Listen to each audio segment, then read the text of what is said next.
बोलत ना बाड़ू का बा परेशानी। अरे बोला का बात बा? पायल भुलाइल बाकी झुमकाई रानी, बोलत ना बाड़ू का बाटे परेशानी। काहे तोहर भोरे से लटकल बलोला हो, लटकल बलोला। हाँ तो सुनी ना,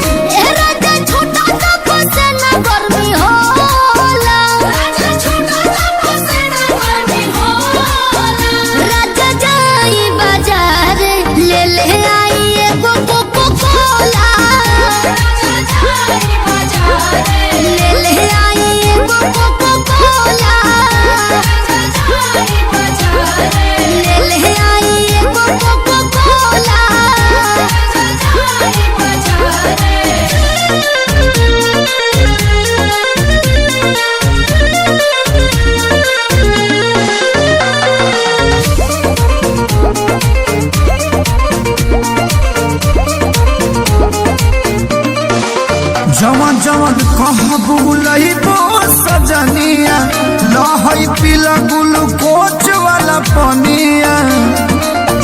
पिया हमरा के तू भुलावेला, मीठा बोली के तोरा में दबावेला। लहई बेटा निखाल ह जमोला हो, खाल ह जमोला।